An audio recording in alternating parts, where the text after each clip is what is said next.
ఈరోజు అసెంబ్లీలో జరిగినటువంటి సంఘటన సభ్య సమాజం సిగ్గుతో తలదించుకునే విధంగా ఉంది.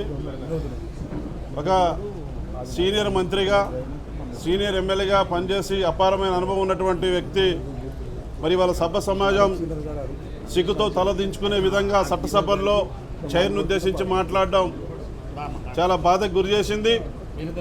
ఆ రకంగా మాట్లాడే వ్యక్తి ఇవాళ చైర్ మరి ఆ సీనియర్ సభ్యుడు మాట్లాడే దగ్గర నుంచి చూస్తూ ఉంటే చైర్ పట్ల గౌరవం లేకుండా ఏకవచనంతో నీకు సంబంధం లేదు అనే మాట మాట్లాడడం అనేది మరి ఎస్సీ ఎస్టీ ఎమ్మెల్యేలుగా మా అందరికి కూడా బాధేస్తూ ఉంది. మరి ఈ రోజున ఏదైతే చైర్ని క్వశ్చన్ చేసినారో దీనికి సంబంధం లేదని ఏదైతే ఏకవచనంతో మాట్లాడి సభను అవమానపరిచారో చట్టసభలను అవమానపరిచారో మరి అటువంటి వ్యక్తి సభలో ఉండడం అనేది కరెక్ట్ కాదు. ఇవాళ దళిత సామాజిక వర్గానికి చెందినటువంటి వ్యక్తిగా ఇవాళ స్పీకర్గా ఉంటే ఓరవలేనితనం అసహనంతో మాట్లాడుతూ ఉన్నారు. చైర్ని లెక్క చేయట్లేదు. మరి చైర్ని అవమానపరిచే పద్ధతుల్లో గతంలో కూడా చూసాం.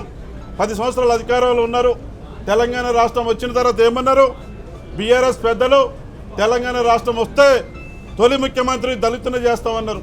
చేయకపోతే తల మీద మెడ ఉండదని చెప్పినటువంటి సందర్భం. ఆనాడు దళితుని అవమానపరిచారు.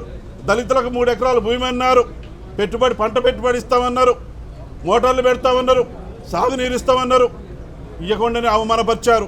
మరి ఈ రోజున చట్టసభల్లో నిండు సభలో మరి ఒక సీనియర్ మంత్రిగా పనిచేసినటువంటి మరి జగదీష్ రెడ్డి గారు ఆ రకంగా మాట్లాడడం బాధాకరం, విచారకరం. దీన్ని తీవ్రంగా ఖండిస్తూ ఉన్నాం.